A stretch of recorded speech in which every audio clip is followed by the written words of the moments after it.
Well, thank you. I won't reiterate some of the comments made by my colleagues here, except for the fact that all that is happening in my colleague states is also happening in the state of Michigan. So this is clearly a national issue, and I speak for all of my colleagues in our caucus that are experiencing this.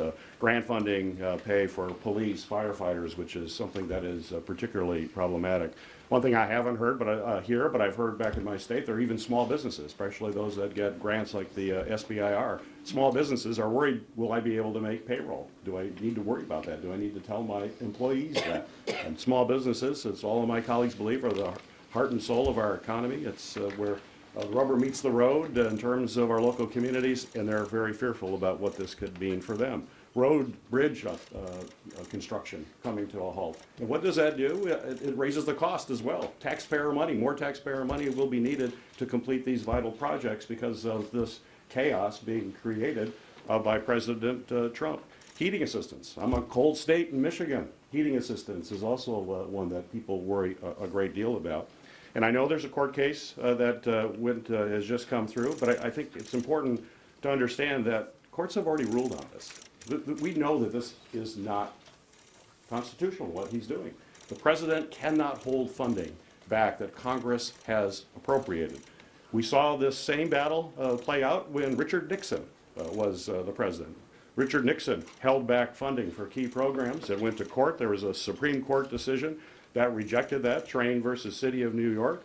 It said the president cannot withhold, in that case, withhold water protection funding. There are other cases, more recently in 1998, Clinton versus New York, where the Supreme Court determined that the president cannot unilaterally cancel appropriations that were made by Congress.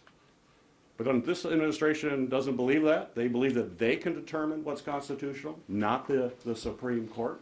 In fact, we had Mr. Vogt before my committee. We have joint jurisdiction with budget over OMB, particularly for personnel matters. And I was stunned, actually stunned by Mr. Vogt's comments when I asked him where he, in his past tenure, when he worked in the first administration, withheld funding that also hurt people. We've seen this play out before.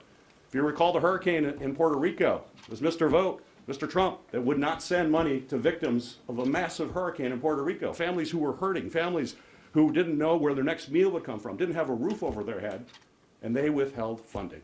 It's mean, it's cruel, it's unconstitutional. And when I pressed Mr. Vogt, he said, well, the Empowerment Act is unconstitutional. I don't know anywhere where an OMB director has the power to actually determine what's constitutional and unconstitutional. And when I pressed him on that, he said, well, the president does. And I go, why does the president have that power? He said, because he won an election.